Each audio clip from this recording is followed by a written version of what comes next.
estaremos hablando del problema del mal y analizaremos si prueba a Dios o refuta la existencia de Dios. Mi nombre es Kathy Rosario Baby. Este es Kaboom. Volveremos en un instante.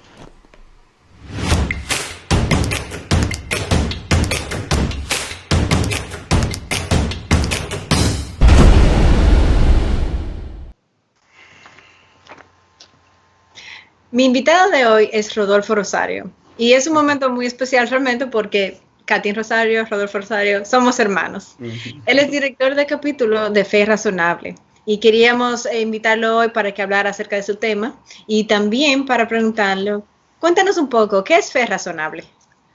Bueno, Fe Razonable es el ministerio del doctor William Craig, uno de los más grandes apologistas reconocidos mundialmente. Es un ministerio específicamente de apologética que tiene la meta de ayudar a los cristianos a defender lo que creen y también proveerle respuestas a las personas y escépticos que tienen preguntas acerca del cristianismo y que tienen objeciones. Ese es el ministerio de Fe Razonable. Sí. Y entonces tú eres director de capítulo. Yo soy director de capítulo. Qué bueno, ¿qué hace un director? ¿Cómo te involucraste con eso? Bueno, yo he estado interesado en apologética ya desde hace un tiempo. He seguido al Dr. Craig ya por hace un tiempo también. Me encanta leer sobre el tema, así que decidí integrarme al ministerio para poder ayudar a cristianos a reforzar lo que creen y saber el por qué lo creen, pero también a tener buenas conversaciones con ateos, con escépticos que tengan buenas preguntas o objeciones y poder o tratar de responder esas objeciones. Y por eso me interesé. Mi rol es conversar con estas personas, proveerle argumentos a estas preguntas, presentar un caso acumulativo para el cristianismo, pero al mismo tiempo proveer charlas y también con iglesias locales conectar para también poder crear grupos donde nosotros podemos hablar sobre estas cosas. Pero mira qué interesante, sí. Muy interesante. Y cuéntame, Rodolfo, entonces, ¿de qué nos vas a hablar hoy? Bueno, hoy hablaremos acerca de si el problema del mal, si el mal niega la existencia de Dios. Perfecto. Bueno, pues comencemos entonces, que quiero oír mucho más acerca de eso. Ok. Sabes, algunas personas piensan que como el mal existe, entonces Dios no existe. ¿Cómo responderías a ellos? Wow. Lo primero que yo le diría es que no son los únicos. Hay muchas personas haciéndose las mismas preguntas, muchas personas con estas objeciones. Hay personas a través de la historia, es una conversación que lleva ya bastante tiempo porque es un tema muy serio, muy pesado. Y personas, por ejemplo, como San Agustín, un agnóstico antes de convertirse, claro, él luchaba con este problema. Él dice que era su objeción número uno de por qué él no se volvía un cristiano o por qué él no creía en Dios.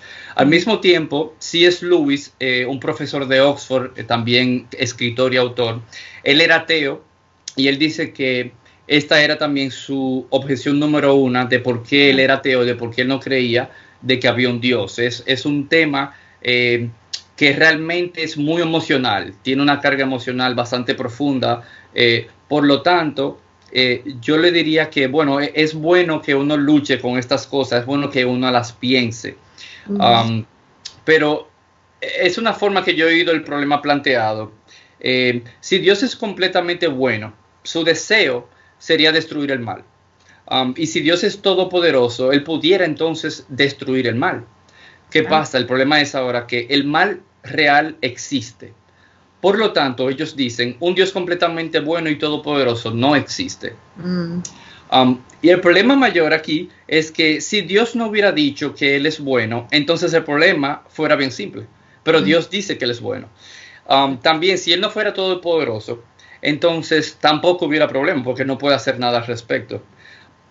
También si la maldad no existiera, pudiéramos escapar este problema. Pero realmente ese no es el caso. Nosotros sabemos y diariamente podemos experimentar que la maldad realmente existe. Entonces, esto realmente presenta un dilema. Yo diría, o sea, ¿cómo responderle a esas personas que ven, por un lado, que dices, bueno, también que el mal existe?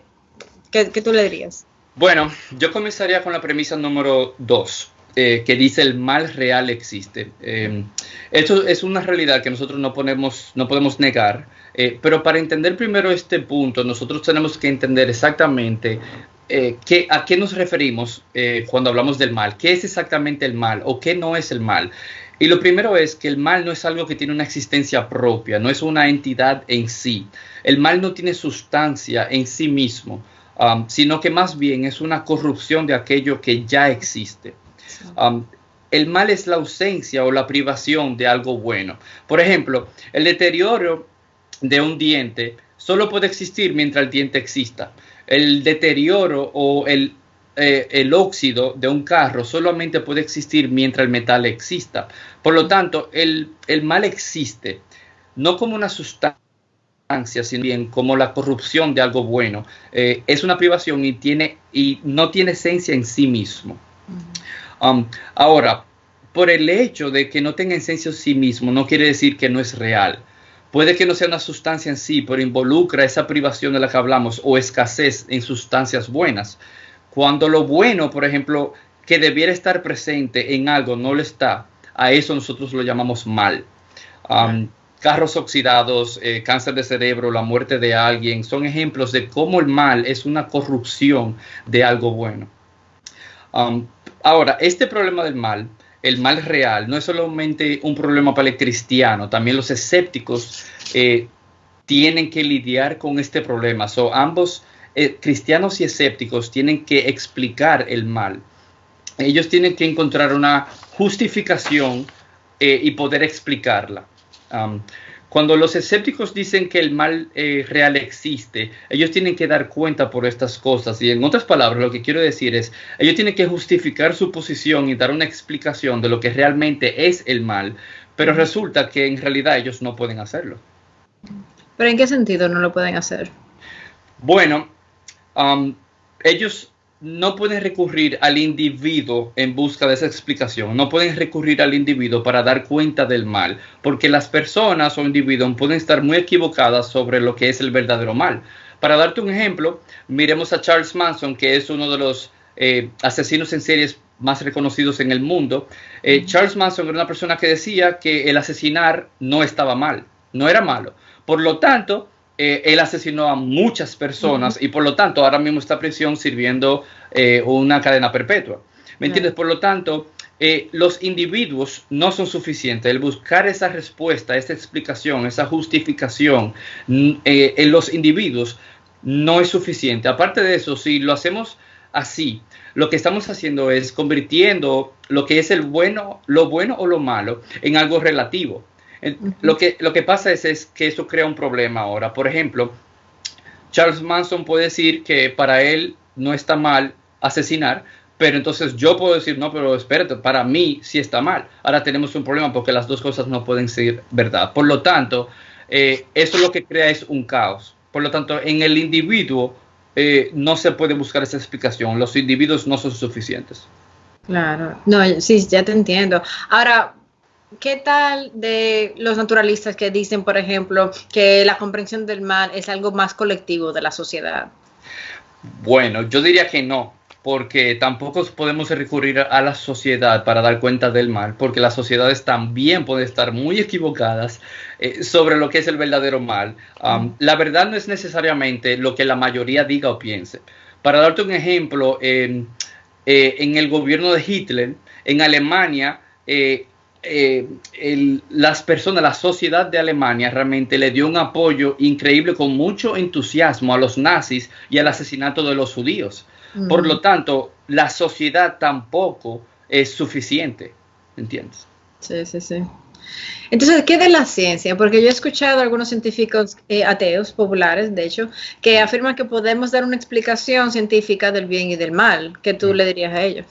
Bueno, yo te diría que la ciencia no es la base para determinar lo que es el bien ni el mal. La ciencia nos puede decir, por ejemplo, cómo construir una bomba, pero la ciencia no nos puede decir si debemos usar esa bomba. Claro.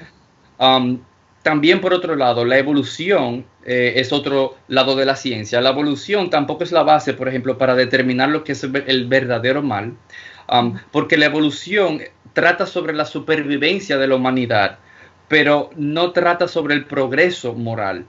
No hace a nadie hacer lo correcto. La evolución es muy materialista, de que nosotros venimos de tal o tal cosa, del mono o del pescado, y ya no hay nada en el ambiente espiritual, en el ambiente moral. Por lo tanto, es todo acerca de la supervivencia, no es progreso moral. Por lo tanto, nosotros no podemos agarrarnos de la ciencia ni tampoco de la evolución, como no es suficiente la ciencia en general.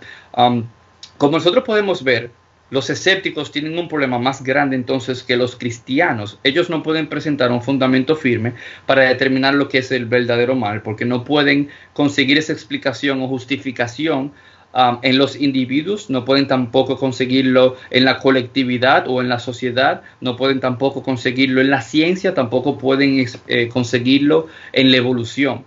No tienen forma o no tienen un fundamento firme en qué basar lo bueno o lo malo. Entonces, ¿cuál es ese fundamento firme para determinar la diferencia entre lo que es bueno y lo que es malo? Bueno, es Dios. Dios es el fundamento firme para determinar lo bueno y lo malo. Ahora, analicemos eso por un segundo. Si decimos que hay mal en el mundo, entonces asumimos que existe el bien. Porque el mal es la ausencia del bien, así como la oscuridad es la ausencia de la luz. Y si existe el bien, entonces existe una ley moral que sirve como referencia para poder diferenciar entre el bien y el mal. Ahora, si hay una ley moral, entonces debe haber un dador de esa ley moral, y ese es Dios. Eso es lo que nosotros presentamos. Ahora, si no hay un dador de esa ley moral, no hay entonces una ley moral. Si no hay una ley moral, entonces no hay una referencia de donde se pueda distinguir el bien ni el mal.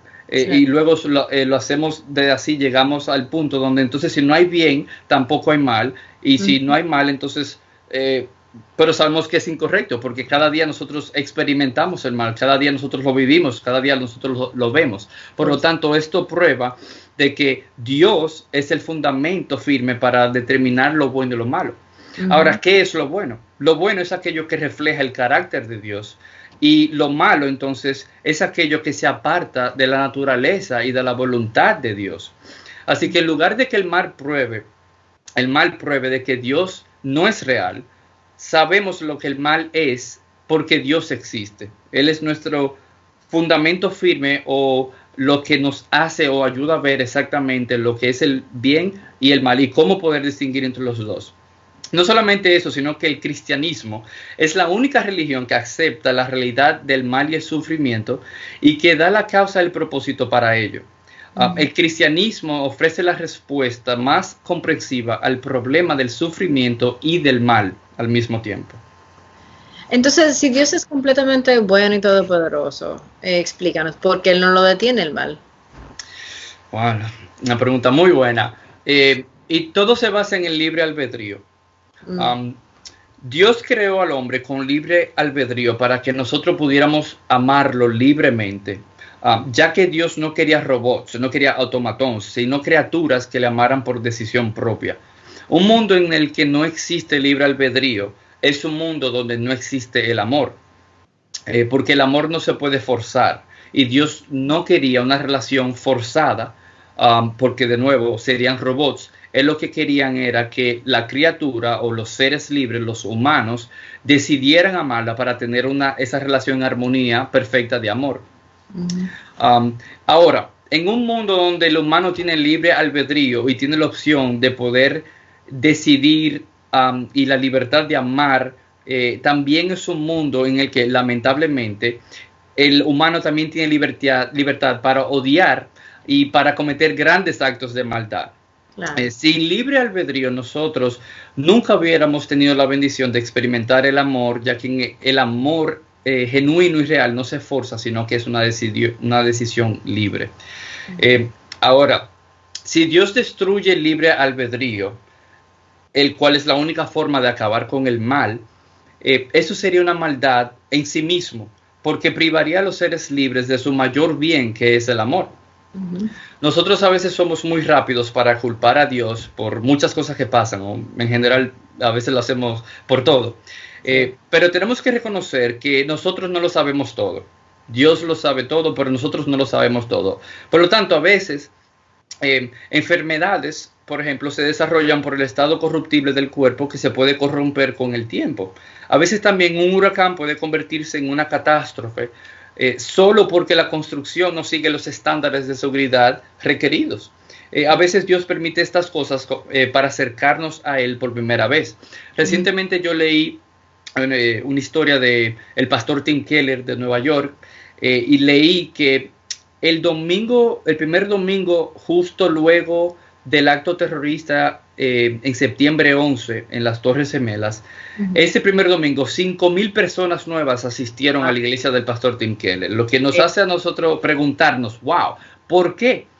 Bueno, esto nos indica que estas personas comenzaron a pensar o de nuevo en Dios o comenzaron por primera vez a pensar en Dios.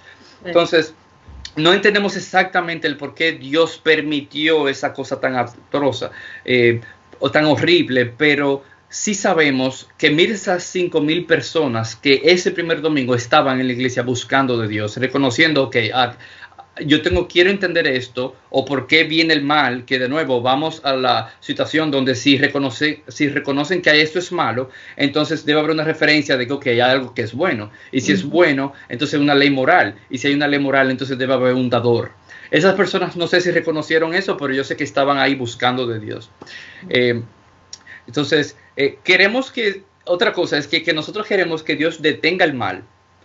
Pero aquí está el problema con esto. Queremos que Dios ponga fin al mal que aborrecemos, pero no queremos que Él interfiera con el mal que nos atrae. Por ejemplo, uno tiene un secreto de pornografía, o por ejemplo, digamos que está en infidelidad, en un adulterio. Esas son cosas que no, espérate, ese mal no, eso déjalo un rato más, aquel mal. Personal. Sí, es personal y le gusta. Ese me gusta, así que ese que dure un poco más, ¿me entiendes? Mientras la gente no se entere.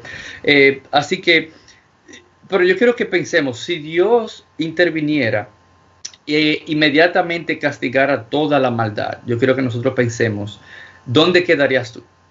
No, claro. Si nosotros decimos, Señor, pero este mal y esto, ¿por qué? Ok, si vienen a quitar eso, también quitarían esa maldad tuya. Entonces tendemos que nosotros pensar en estas cosas.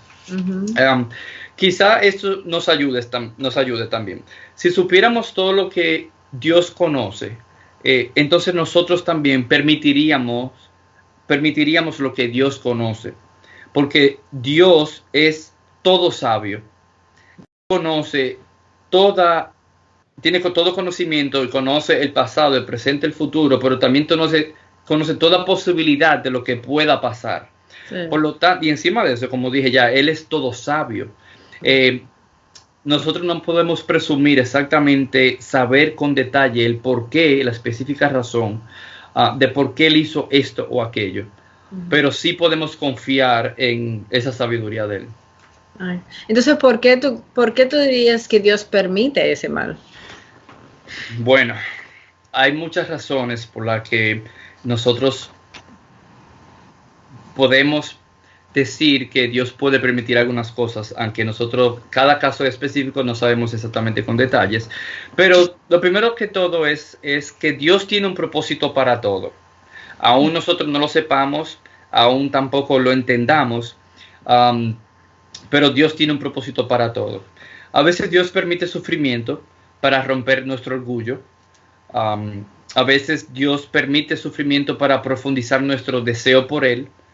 A veces Dios permite sufrimiento también para darnos madurez, también para traernos a Cristo, como en el caso de C.S. Lewis. Ya él era cristiano, pero en el caso de C.S. Lewis, que trajo más profundidad en su relación con Dios, fue que su esposa se le murió.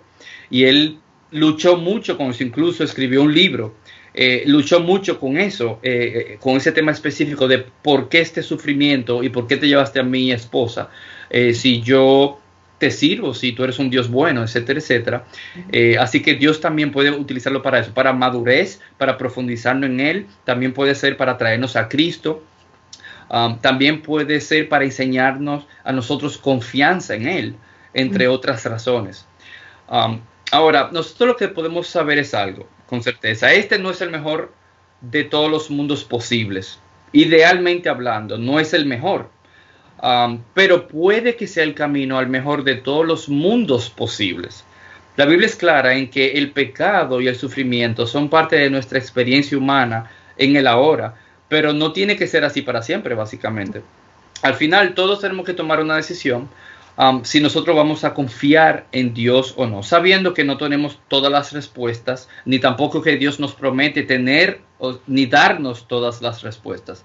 Pero si nosotros vamos de nuevo a Romanos 8:28, por lo menos para los que son hijos de Él, dice ahí que todo obra para bien, para los que le aman. Entonces, por lo menos sabemos que para los hijos de Dios, todo obra para bien. Pero al final del día, cristiano o escéptico, no cristiano, la pregunta es, ¿confiaremos en Él o no? Lo ponemos en ese sitio donde Él tiene el control y nosotros no, donde Él lo sabe todo y nosotros no, nosotros reconocemos eso y confiamos en Él o no. De cualquier manera, el mal sigue siendo un gran problema, pero con Cristo hay esperanza para una resolución permanente. Ahora, en el Nuevo Testamento, un dato muy interesante, en el Viejo Testamento la palabra felicidad aparece 3 veces. Y la palabra gozo aparece en el Nuevo Testamento 192 veces. Y el enfoque aquí es claro, el enfoque es que en Jesús hay un gozo que sobrepasa todo sufrimiento y hay esperanza para el presente y para el futuro. Para el sufrimiento presente y para el futuro, cuando viviremos en gloria con Él en el cielo por toda la eternidad. Y adicionalmente yo diría que también ya Cristo acabó con la muerte. Ya nosotros tenemos vida eterna si tú eres hijo de Dios. Si no lo eres, tú tienes la oportunidad de hacerlo hoy o más adelante, pero ya Cristo venció la muerte. Por lo tanto, aunque hoy día nosotros podemos pasar por situaciones donde sufrimos, sentimos dolor, nosotros tenemos hoy como hijos de Dios la esperanza, y tú la puedes tener si no eres cristiano, la esperanza de que en el futuro, ya en el cielo, Dios promete en la Biblia, Él lo dice, de que en el cielo no va a haber ya más sufrimiento, en el cielo no va a haber más lágrimas, en el cielo Él va a borrar todas esas cosas, todo ese dolor, todas esas lágrimas. Y nosotros vamos a vivir en un gozo completo con Dios, viviendo con Dios por toda la eternidad. Así que el cristianismo es, como había dicho anteriormente, el cristianismo es la única religión que explica la realidad del mal, la reconoce, pero también explica de dónde viene, el por qué, pero también da esperanza hacia el futuro de que, oye, hoy día se sufre, sí. No entendemos quizás todo con total claridad, pero sabemos que Dios es sabio, sabemos que Dios está en control, sabemos que Dios es todopoderoso, sabemos que Dios es omnipresente, omnisciente, es santo. Así que ese Dios está en control de todo. Como cristianos, nosotros ponemos nuestra confianza en Él, sabiendo de que esas cosas que nosotros pasamos día a día, que nos causan dolor, al final del día, no solamente Dios está con nosotros y promete estar con nosotros durante esas cosas, sino que también tenemos un gozo, aunque mientras uno esté llorando por sus problemas, si tienes cáncer, vas a estar llorando, si perdiste un hijo y murió, vas a estar llorando, sí, pero durante ese dolor, Dios está contigo. Ahora, adicionalmente a eso, Dios promete que te dará una paz que sobrepasa todo entendimiento. No solamente que tú vas a estar yo voy a estar contigo aquí en una esquina. No, yo también te doy la paz para que sí, estoy contigo mientras llora y lloro contigo, pero también yo te doy una paz, no normal, no, una paz que sobrepasa todo entendimiento. Sí. Ahora, adicionalmente, el cristianismo también es la única religión donde Jesús, Dios mismo que bajó del cielo, pasó por sufrimiento como tú, como yo. Por lo tanto, Él nos entiende lo que estamos pasando. Él nos entiende exactamente porque Él también sufrió, Él también lloró. Hubo una situación, un momento en que Él lloró incluso con lágrimas de sangre de tanto que estaba sufriendo. Por lo tanto, Él entiende cómo nos sentimos en ese momento, pero también Él tiene la capacidad para equiparnos en ese momento, para darnos la paz que sobrepasa todo ese entendimiento. Y promete que en el futuro, cuando estemos juntos con Él, nosotros ya, todo eso va a ser borrado de memoria y no va a haber ya más lágrimas, no va a haber más sufrimiento y vamos a estar con Él felices y gozosos por toda la eternidad. Así es. Bueno, eso ha sido unas palabras de un consuelo increíble y también entendiendo de dónde viene el mal y realmente cómo eso puede apuntarnos a la existencia de Dios y todo eso. Así que muchísimas gracias por estar con nosotros hoy. A su orden. Sí. A nosotros queremos que sepas que te hemos hecho sumamente fácil el compartir nuestros recursos. Tenemos presentaciones, audio, videos, infográficos relacionados con el tema, que puedes descargar a tu laptop o a tu celular sin problema, para que en momentos que tengas esa conversación y necesitas información sumamente rápida, tú puedas descargarlo ahí mismo en tu celular y todo. Tú puedes usar estos para compartirlos uno a uno, con tus amigos, tus familiares, grupos de la iglesia o también con tu misma iglesia, todo eso. Así que ya lo sabes. Y para más contenido, recuérdate, continúa viendo nuestros videos y también nuestras próximas sesiones aquí en 5 razones de por qué Dios existe. Este es Katy Rosario. Nos vemos la próxima.